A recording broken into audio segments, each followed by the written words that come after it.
કાલુપુર સ્વામિનારાયણ સંપ્રદાય સૌથી વધુ બદનામ સંપ્રદાય છે, જેનું મુખ્ય કારણ આ સંપ્રદાયના લુખ્ખા, લંપટ અને લાલચી આચાર્ય કૌશલેન્દ્ર પાંડે છે. ખુદ આચાર્ય કૌશલેન્દ્ર ગુંડાઓની ભાષા બોલે છે અને પાંગળા અનુયાયીઓને ઉશ્કેરે છે. પાંગળા એટલા માટે આ કહેવાતા ભક્તોની એટલી તાકાત નથી. સાધુઓ કે આચાર્યના ખોટા કાંડ સામે સંસ્થાના વડાને એ સવાલ કરી શકે. માત્ર આચાર્યથી આ બધું અટકતું નથી. સાધુઓ પણ સંપ્રદાયની મહિલા હરિભક્તો સાથે ભાગી અને સંસાર માંડે છે અને પુરુષ હરિભક્તો ઉત્સવમાં નાચગાન કરે છે. સાચા સાધુઓની હકાલપટ્ટી કે બાદબાકી કરવામાં આવે છે અને ખોટા કે પાખંડી સાધુઓનો સમાગમ આચાર્ય અને ભક્તોને બહુ ગમે છે. આ સંપ્રદાયમાં ભક્તિ ભજન કરતા ભવાડા વધારે થાય છે. આ સમગ્ર બાબતો ખૂબ જ શરમજનક છે. છતાં પણ આચાર્ય, ટ્રસ્ટીઓ, સાધુઓ કે અંધ ભક્તોને કોઈ ફેર પડતો નથી, કેમ કે અહીંયા એવા ભક્તો આવે છે જેઓને સ્વામીઓ કે આચાર્ય ફાઇનાન્સ કરે છે અને કદાચ આ ફાઇનાન્સની લાલચમાં જ અંધ ભક્તો પેદા થાય છે.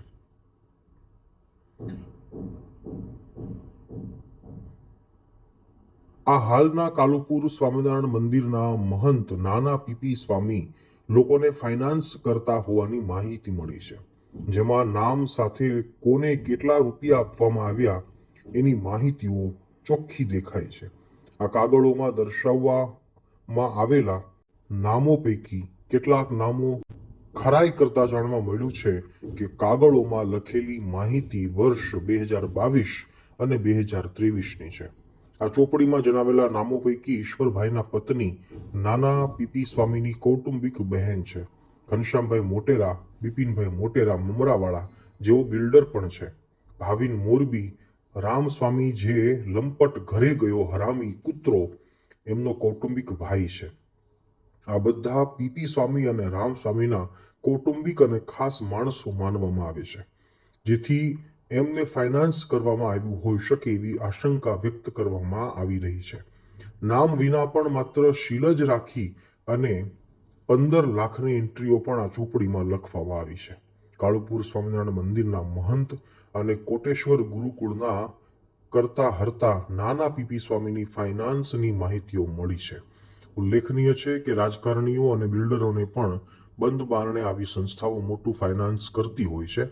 ધર્મની આડમાં ચાલતી સાધુઓની આ ફાઇનાન્સ કંપનીઓને સરકારની કોઈ એજન્સી આંતરી શકતી નથી, કેમ કે સરકાર માટે આ એક વોટ બેંક છે.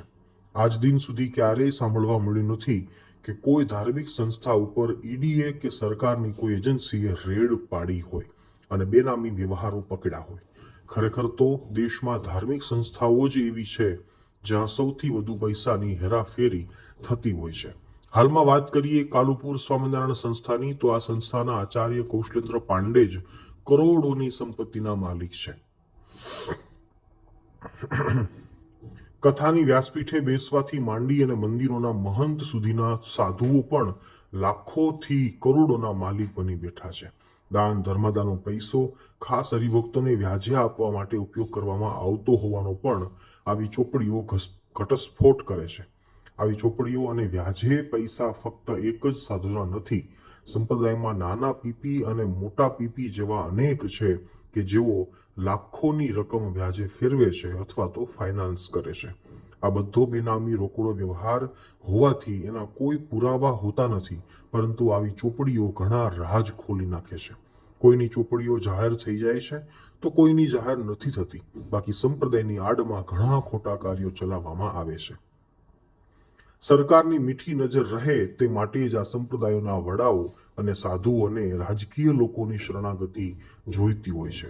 એમ કહેવામાં કોઈ બેમત નથી. સ્વામી બની અને લાખો ભેગા કરી અને સંસારમાં જઈને જલસા કરવાનો ટ્રેન્ડ પણ કાલુપુર સ્વામિનારાયણ સંપ્રદાયે જ ઉજાગર કર્યો છે, કેમ કે હાલના મહંતના 4 શિષ્યોએ મંદિરમાં પૈસા બનાવી અને મંદિરમાં આવતી મહિલાઓ સાથે ભાગી અને સંસાર માંડ્યો છે.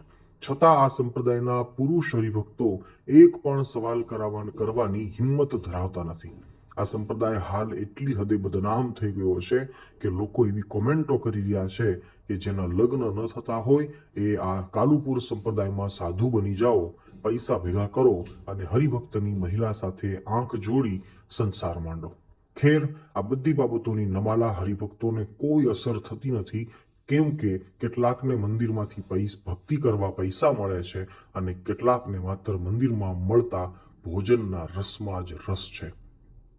અનેક દાખલાઓ છે કે જે લોકો સંપ્રદાયમાં જોડાયેલા છે અને આંધળા અનુયાયી છે, એઓ પાસે એક સમયે ખાવાના પણ ફાંફા હતા અને આજે લાખોમાં એ લોકો આળોટી રહ્યા છે, કેમ કે આ લોકો સંસ્થામાં જ નોકરી કરી રહ્યા છે. કાલુપુરના મહંત નાના પીપી સ્વામી, એમની ચોપડીમાં કોના કોના નામ છે આવો જોઈએ. હરેશભાઈ રામાણી, જેમને 44 લાખ રૂપિયા આપ્યા છે. ઘનશ્યામભાઈ મોટેરા 34 લાખ રૂપિયા આપ્યા છે. ભીખાભાઈ જુંડાલ 20 લાખ રૂપિયા. બિપિનભાઈ મોટેરા 5 લાખ રૂપિયા. ઈશ્વરભાઈ કોટેશ્વર 5 લાખ રૂપિયા. વિપુલભાઈ સોલંકી 5 લાખ. રણછોડ ભગત 55 લાખ પ્લસ 25 લાખ. કૌશલભાઈ શાહ 50 લાખ. ભાવિન મોરબી 3 લાખ. ધર્મેશ કોટેશ્વર 24 લાખ. પ્રતીક મેહરી 7 લાખ. સાળો 10 લાખ. મુકેશભાઈ ઉનાવા 14 લાખ. આ બધાના નામોમાં ક્યારે, શેના માટે અને કેટલા ટકા વ્યાજે પૈસા આપવામાં આવ્યા છે એની માહિતી લખવામાં આવી છે. પિંકી અમેરિકા ગઈ તે વખતે 66,000 રૂપિયા 21/2/2023 રોજ ધર્મેશ કોટેશ્વરને આપવામાં આવ્યાનો પણ ઉલ્લેખ છે. આ માહિતી ઉપરથી કહી શકાય કે વિદેશ જવા માટે પણ પૈસાનું ધિરાણ અહીંયા કરવામાં આવે છે. ચોપડીના એક પેજ ઉપર લખવામાં આવ્યું છે કે સુરેશભાઈ ઓફિસ 1.5% બધું સાથે 6/12/2022 રોજ સાંજે 8 વાગે. આ માહિતીમાં સ્પષ્ટ થાય છે કે કેટલા ટકા વ્યાજે ક્યારે આપવામાં આવ્યા છે એની સમય સાથેની માહિતીઓ આ ચોપડીમાં ટાંકવામાં આવી છે. આ બધી બાબતો ઉજાગર કરે છે કે લેતી દેતીના હિસાબો પાકા પાયે નોંધવામાં આવતા હતા. આ ચોપડીમાં પીપી સ્વામીના સંસારમાં ગયેલા શિષ્યો પૈકી વ્રજસ્વામી અને રામસ્વામીના નામનો પણ ઉલ્લેખ કરવામાં આવ્યો છે. જેમાં વ્રજસ્વામી 6 જમીન માટે દેવ, 4/22/2023 જમીન માટે રામસ્વામી, રૂમ માટે કાલુપુર, કુંજવિહારી સ્વામી ખાણ રાજસ્થાન અને સિદ્ધપુર મંદિરના મહંત 5+5 લાખનો ઉલ્લેખ કરવામાં આવેલો છે, જે દર્શાવે છે કે એમના હાથ નીચેના સાધુઓને પણ ફાઇનાન્સ કરવામાં આવતું હતું.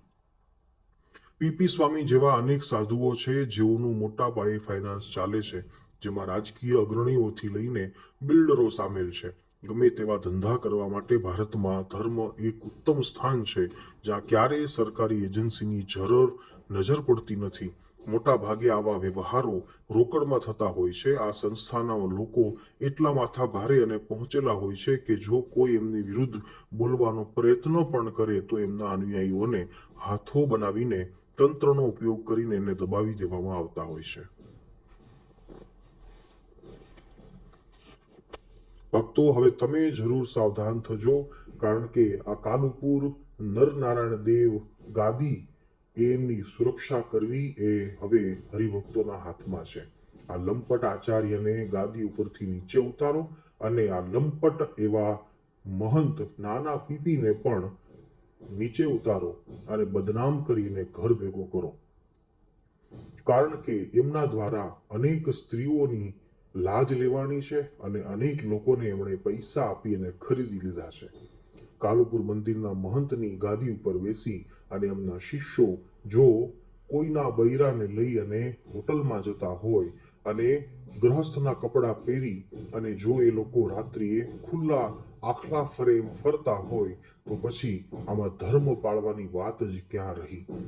અને ખરેખર કૂવામાં હોય તો જ અવેડામાં આવે. આચાર્યની અંદર ધર્મનો છાંટો નથી. નાના પીપી મહંતના અંદર પણ ધર્મનો છાંટો નથી. મોટા પીપી જતલપુર એની અંદર પણ ધર્મનો છાંટો નથી. તો ક્યારેય પણ એમના શિષ્યોની અંદર પણ ધર્મનો છાંટો ન આવે. અને જ્યાં ધર્મ ન હોય એ જગ્યા ઉપર ક્યારેય ભગવાનનો વાસ નથી હોતો.